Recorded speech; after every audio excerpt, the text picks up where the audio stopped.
दोस्तों, एक तरफ ईरान और पश्चिमी देशों के बीच छिड़ी जंग ने भारत की तेल सप्लाई की नसों को दबाना शुरू कर दिया है, जिससे देश में पेट्रोल डीजल की कीमतों पर गहरा साया मंडरा रहा है। दूसरी तरफ ब्रिक्स समिट के ऐन वक्त पर डोनाल्ड ट्रंप का अचानक चीन पहुंच जाना और चीन का ब्रिक्स की मेज से गायब होना। सवाल है कि क्या यह भारत के खिलाफ किसी बहुत बड़ी ग्लोबल साजिश का हिस्सा है?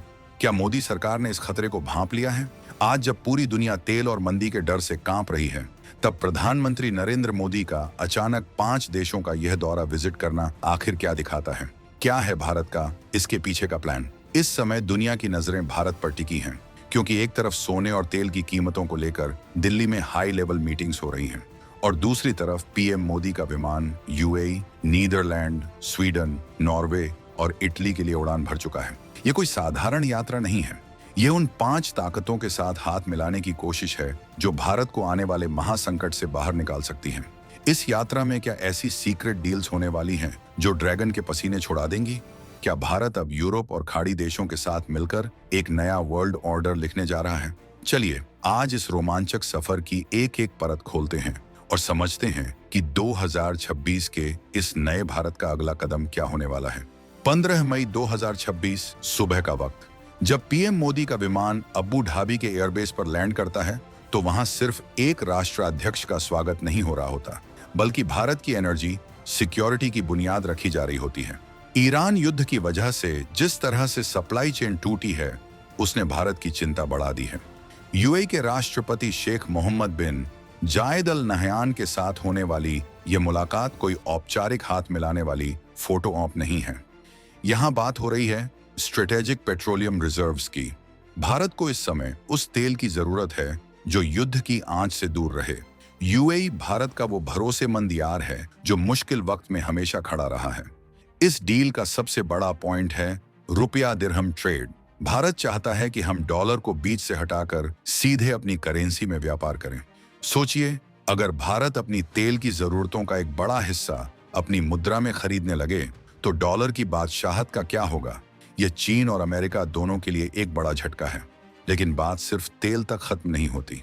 यूएई के साथ भारत इस बार डिफेंस और स्पेस सेक्टर में कुछ ऐसी डील्स साइन करने जा रहा है जिसकी कल्पना शायद पाकिस्तान और चीन ने कभी नहीं की थी। यूएई भारत के डिजिटल इंफ्रास्ट्रक्चर और लॉजिस्टिक्स में अरबों डॉलर का निवेश करने का मन बना चुका है। भारत के पोर्ट से लेकर रेलवे लाइनों तक यूएई की भागीदारी भारत को मिडिल ईस्ट और यूरोप से जोड़ने वाले इकोनॉमिक कॉरिडोर का सबसे मजबूत हिस्सा बनाएगी। इस मुलाकात का एक और बड़ा पहलू है फूड सिक्योरिटी। भारत यूएई के लिए फूड बास्केट बनने की दिशा में काम कर रहा है, जिसके बदले में हमें गारंटीड और सस्ता तेल मिलेगा। यह एक ऐसा विन विन सिचुएशन है जो भारत के मध्यम वर्ग की जेब पर पेट्रोल की कीमतों का बोझ कम करने का दम रखता है। इस दौरे की गंभीरता को समझने के लिए आपको ग्लोबल बैकग्राउंड समझना होगा। साल 2026 की शुरुआत से ही ईरान और पश्चिम के बीच तनाव चरम पर है। स्वेज नहर और हॉर्मुज की खाड़ी, जहां से दुनिया का अधिकांश तेल गुजरता है, वहां अब युद्ध के बादल मंडरा रहे हैं। भारत अपनी तेल जरूरतों का 80% से ज्यादा हिस्सा इंपोर्ट करता है। अगर ये रास्ते बंद हुए तो भारत की इकोनॉमी की रफ्तार थम सकती है। इसीलिए पीएम मोदी ने यूएई को चुना है। यूएई सिर्फ तेल बेचने वाला देश नहीं है, बल्कि वो भारत का सेफ्टी वॉल्व है। विशाखापत्तनम और पादुर जैसे हमारे जो स्ट्रेटेजिक पेट्रोलियम रिजर्व्स यानी तेल के भूमिगत भंडार हैं, उनमें यूएई अपना तेल स्टोर करेगा। इसका मतलब ये है कि अगर दुनिया में कहीं भी युद्ध हो जाए, भारत के पास महीनों का रिजर्व स्टॉक तैयार होगा। ये मास्टर स्ट्रोक भारत को किसी भी ग्लोबल ब्लैकमेलिंग से बचाएगा। इसके साथ ही अबू धाबी में होने वाली बातचीत का एक बड़ा हिस्सा डिजिटल पेमेंट्स पर है। यूपीआई और यूएई के एनी प्लेटफॉर्म का एकीकरण अब पूरी तरह से लागू हो चुका है। इससे भारतीय प्रवासियों के लिए पैसे भेजना तो आसान हुआ ही है, लेकिन असली गेम चेंजर है central bank digital currency CBDC. Bharat और यूएई मिलकर एक ऐसा पेमेंट ब्रिज बना रहे हैं जो डॉलर के स्विफ्ट सिस्टम को बाईपास कर सकता है। ये कदम चीन के युआन के बढ़ते प्रभाव को रोकने के लिए भी जरूरी है। यूएई के फंड्स भारत के ग्रीन हाइड्रोजन प्रोजेक्ट्स में भी बड़ा पैसा लगाने जा रहे हैं। ये डील भारत को भविष्य का एनर्जी हब बनाने वाली है। यूएई की तपती धूप से निकलकर पीएम मोदी 15 मई की शाम को ही सीधे नीदरलैंड की धरती पर कदम रखेंगे। ये देश भले ही छोटा हो, लेकिन टेक्नोलॉजी की दुनिया में यह एक विशालकाय राक्षस है। नीदरलैंड के प्रधानमंत्री राब जेटेन के साथ पीएम मोदी की मेज पर जो सबसे बड़ा एजेंडा होगा उसका नाम है सेमीकंडक्टर्स। आज की दुनिया में जिसके पास चिप है वही सिकंदर है। नीदरलैंड की कंपनी एसएमएल दुनिया की एकमात्र ऐसी कंपनी है जो उन मशीनों को बनाती है जिनसे दुनिया के सबसे एडवांस सेमीकंडक्टर चिप्स बनते हैं। क्या भारत नीदरलैंड को इस बात पर राजी कर पाएगा कि वो अपनी सेमीकंडक्टर इकोसिस्टम की एक शाखा भारत में खोले? अगर ऐसा होता है तो भारत इलेक्ट्रॉनिक मैन्युफैक्चरिंग का वो हब बन जाएगा जिसे चीन चाहकर भी टक्कर नहीं दे पाएगा। सेमीकंडक्टर चिप्स क्या है? सरल भाषा में समझिए, ये आपके मोबाइल से लेकर मिसाइल तक का दिमाग है। बिना इनके आज की दुनिया में कुछ भी नहीं चल सकता। फिलहाल दुनिया इन चिप्स के लिए ताइवान और चीन पर निर्भर है, लेकिन ताइवान पर चीन के हमले के खतरे ने पूरी दुनिया को डरा रखा है। भारत इस मौके को भुनाना चाहता है। नीदरलैंड की एसएमएल कंपनी लिथोग्राफी मशीनों की दुनिया में बादशाह है। अगर नीदरलैंड की तकनीक भारत आती है तो भारत दुनिया का चिप मेकर बन जाएगा। पीएम मोदी की राब जेटेन के साथ ये मीटिंग इसी अटैक पॉलिटिक्स का हिस्सा है। ये कोई छोटी मोटी फैक्ट्री लगाने की बात नहीं है, ये भारत के डिजिटल भविष्य की चाबी हासिल करने की जंग है। नीदरलैंड के साथ भारत की दूसरी सबसे बड़ी डील वाटर मैनेजमेंट और एग्रीकल्चर को लेकर है। आप जानते ही होंगे कि नीदरलैंड का आधा हिस्सा समुद्र तल से नीचे है, फिर भी उन्होंने पानी को काबू करने की ऐसी तकनीक विकसित की है जो बेमिसाल है। भारत में जहां एक तरफ बाढ़ और दूसरी तरफ सूखे की समस्या रहती है, वहां डच तकनीक गेम चेंजर साबित होगी। भारत के विशाल गंगा बेसिन और दक्षिण भारत की नदियों को जोड़ने के लिए डच एक्सपर्ट्स की सलाह ली जा रही है। साथ ही नीदरलैंड दुनिया का दूसरा सबसे बड़ा एग्रीकल्चर एक्सपोर्टर है, वो भी बहुत कम जमीन होने के बावजूद। उनकी हाईटेक फार्मिंग तकनीक से भारत अपने किसानों की आय को कई गुना बढ़ा सकता है। PM Modi king William Alexander और क्वीन मैक्सिमा से भी मिलेंगे, जो भारत और नीदरलैंड के बीच सदियों पुराने रिश्तों में नई जान फूकेंगे। यहाँ होने वाली हर बातचीत का मकसद एक ही है, भारत को आत्मनिर्भर बनाना। जब दुनिया चीन पर निर्भरता कम करने के लिए +1 स्ट्रेटेजी ढूंढ रही है, तब नीदरलैंड और भारत का यह गठजोड़ यूरोप की फैक्ट्रियों को भारत की ओर मोड़ने का काम करेगा। डच कंपनियां भारत में स्मार्ट सिटीज और सस्टेनेबल लॉजिस्टिक्स में भी भारी निवेश की योजना बना रही हैं। ये पार्टनरशिप भारत के इंफ्रास्ट्रक्चर को यूरोप के स्तर पर ले जाने का वादा करती है। अब कहानी में ट्विस्ट आता है 17 मई को, जब पीएम मोदी स्वीडन पहुंचेंगे। स्वीडन यानी वो देश जो इनोवेशन और डिफेंस टेक्नोलॉजी में दुनिया का उस्ताद माना जाता है। स्वीडिश प्रधानमंत्री उल्फ क्रिस्टरसन के साथ होने वाली वार्ता में सबसे ज्यादा जोर ग्रीन स्टील और डिफेंस मैन्युफैक्चरिंग पर होगा। स्वीडन की कंपनी सैब पहले से ही भारत में अपने हथियार बनाने की इच्छा जता चुकी है, लेकिन इस बार चर्चा उससे कहीं आगे की है। भारत स्वीडन से ऐसी टेक्नोलॉजी चाहता है जिससे हम अपने फाइटर जेट्स के इंजन खुद बना सकें।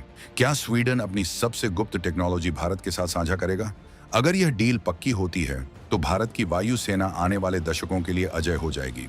रक्षा क्षेत्र में आत्मनिर्भरता का मतलब क्या है? आज हम अपने विमानों के इंजन के लिए अमेरिका या फ्रांस की ओर देखते हैं, लेकिन स्वीडन के साथ होने वाली ये डील को डेवलपमेंट पर आधारित है। यानी हम सिर्फ उनसे सामान नहीं खरीदेंगे, बल्कि साथ मिलकर नया इंजन बनाएंगे। स्वीडन के ग्रिपेन फाइटर जेट की तकनीक और भारत की इंजीनियरिंग पावर मिलकर एक ऐसा स्वदेशी इंजन तैयार कर सकती है जो हमारे तेजस और भविष्य के एमका जेट्स की जान बनेगा। ये ड्रैगन के लिए सबसे बड़ी चेतावनी होगी, क्योंकि भारत अब सिर्फ खरीदार नहीं बल्कि हथियार बनाने वाला देश बन रहा है। स्वीडन में ही पीएम मोदी यूरोपीय आयोग की अध्यक्ष उर्सुला वॉन डेर लेयन के साथ यूरोपीय उद्योग के लिए एक राउंड टेबल को संबोधित करेंगे। यह बहुत बड़ी बात है। इसका मतलब है कि पूरा यूरोप अब भारत को अपनी सप्लाई चेन का सबसे मजबूत स्तंभ मान रहा है। एआई, आर्टिफिशियल इंटेलिजेंस और उभरती प्रौद्योगिकियों पर यहाँ जो चर्चा होगी वो भारत के युवाओं के लिए लाखों नई नौकरियों के दरवाजे खोलेगी। एआई आज के समय में हर सेक्टर को बदल रहा है। स्वीडन और यूरोपीय संघ के साथ मिलकर भारत एआई के नैतिक इस्तेमाल और रिसर्च के लिए सेंटर ऑफ एक्सीलेंस बनाने जा रहा है। ये भारत के सॉफ्टवेयर इंजीनियरों को ग्लोबल लेवल पर नई ऊंचाइयों पर ले जाएगा। स्वीडन की ग्रीन स्टील तकनीक भी भारत के लिए क्रांतिकारी है। लोहा और स्टील बनाने में बहुत ज्यादा प्रदूषण होता है, लेकिन स्वीडन ने ऐसी तकनीक विकसित की है जिसमें कोयले की जगह हाइड्रोजन का इस्तेमाल होता है। भारत दुनिया का दूसरा सबसे बड़ा स्टील प्रोड्यूसर है। अगर हम ग्रीन स्टील बनाने लगे तो पूरी दुनिया के बाजार पर हमारा कब्जा होगा, क्योंकि भविष्य क्लीन एनर्जी का है। भारत का लक्ष्य साफ है, हमें सिर्फ स्वीडन से सामान नहीं खरीदना, बल्कि स्वीडन की कंपनियों को भारत में लाकर मेक इन इंडिया को मेक फॉर द वर्ल्ड बनाना है। स्वीडन की क्लीन टेक और भारत की स्केल, ये दोनों मिलकर दुनिया के प्रदूषण संकट का भी समाधान ढूंढ सकते हैं।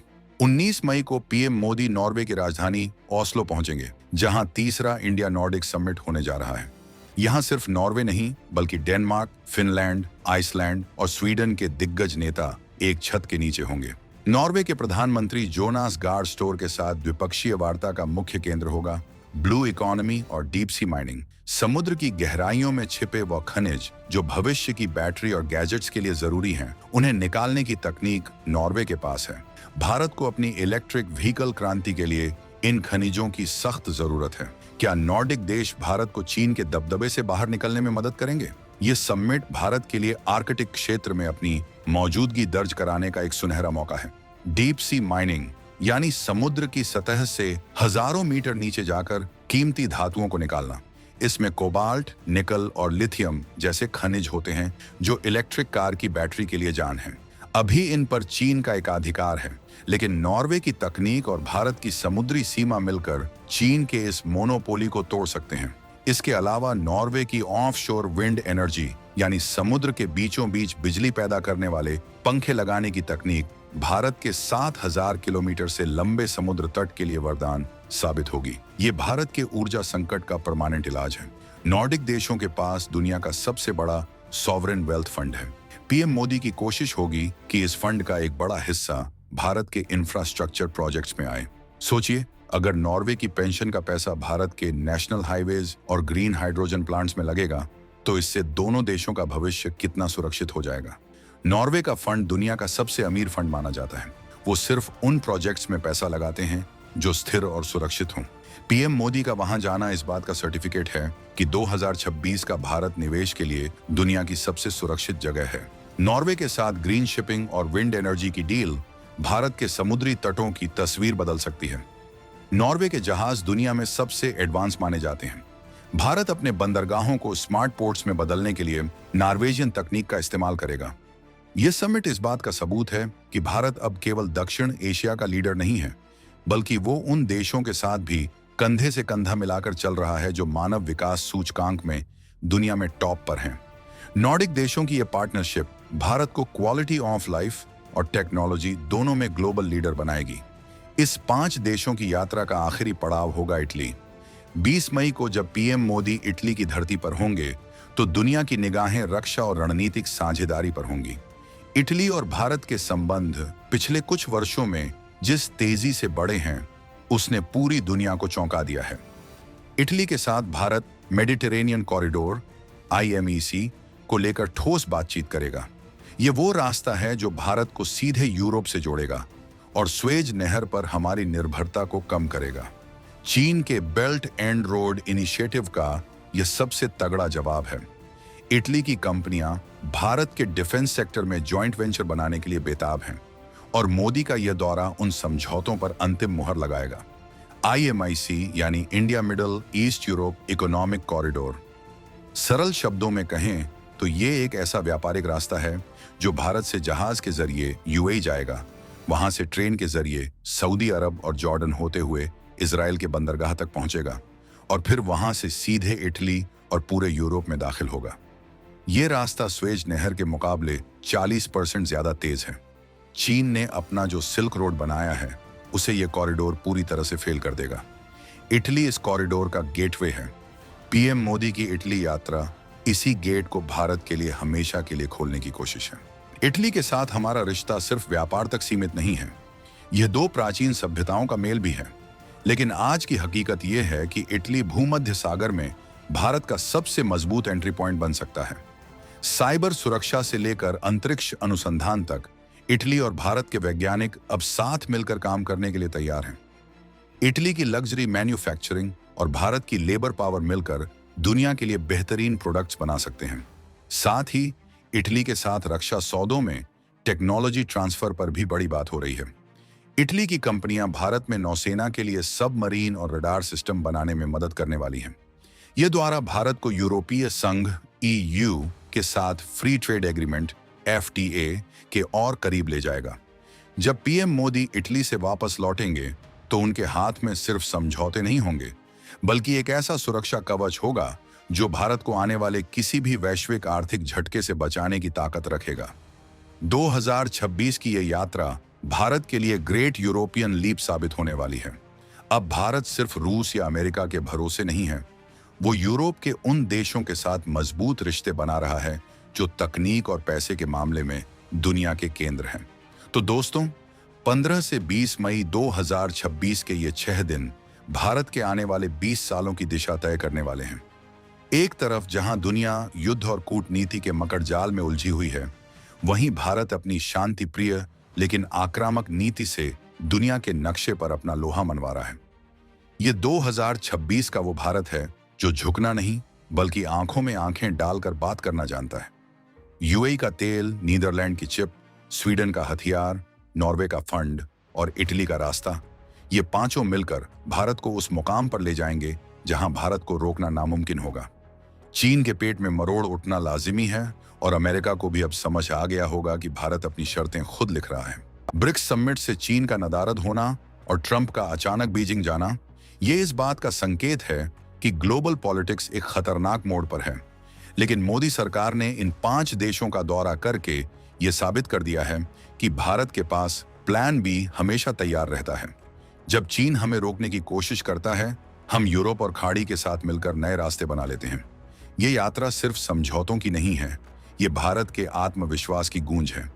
आज भारत मंदी की बात नहीं कर रहा, बल्कि ग्लोबल सप्लाई चेन का लीडर बनने की बात कर रहा है। लेकिन क्या यह सब इतना आसान होगा? क्या पश्चिमी देश अपनी सबसे कीमती टेक्नोलॉजी भारत को इतनी आसानी से सौंप देंगे? क्या स्वीडन के इंजन और नीदरलैंड की चिप्स वाकई भारत में बनेंगी?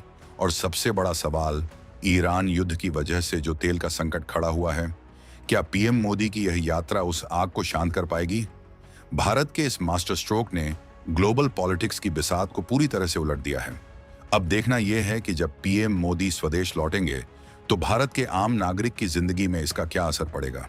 क्या हमें सच में सस्ता पेट्रोल और लाखों नई नौकरियां मिलने वाली हैं, या फिर ये ग्लोबल साजिश भारत को और भी मुश्किलों में डालेगी? इन सभी सवालों के जवाब हमें आने वाले कुछ हफ्तों में मिल जाएंगे। लेकिन एक बात तो तय है, भारत अब डिफेंसिव मोड में नहीं है। हम अब अपनी किस्मत खुद लिख रहे हैं। 2026 का ये साल भारत के इतिहास में स्वर्ण अक्षरों में लिखा जाएगा, क्योंकि यही वो समय है जब भारत ने दुनिया की परवाह किए बिना अपनी शर्तों पर दोस्ती की है। ये पांचों देश भारत के वो स्तंभ बनने जा रहे हैं जिन पर भविष्य की भारतीय महाशक्ति खड़ी होगी। चाहे वो अंतरिक्ष की जंग हो या समुद्र की गहराइयों में खनिजों की खोज, भारत ने अपनी दावेदारी मजबूती से पेश कर दी है। इस पूरे घटनाक्रम पर आपकी क्या राय है?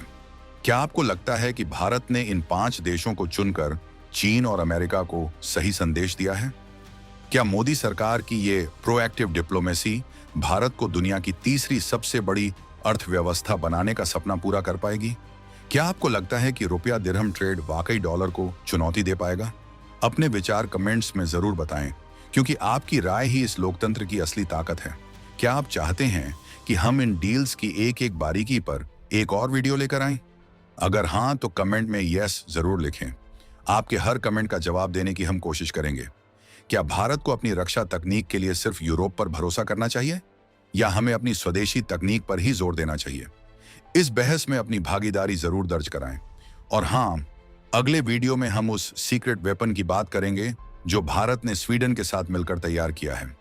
उस राज से पर्दा उठेगा जिसे अभी तक दुनिया से छिपाकर रखा गया है। भारत की डिफेंस पावर में होने वाला यह अगला धमाका क्या होगा, ये जानने के लिए हमारे साथ बने रहिए।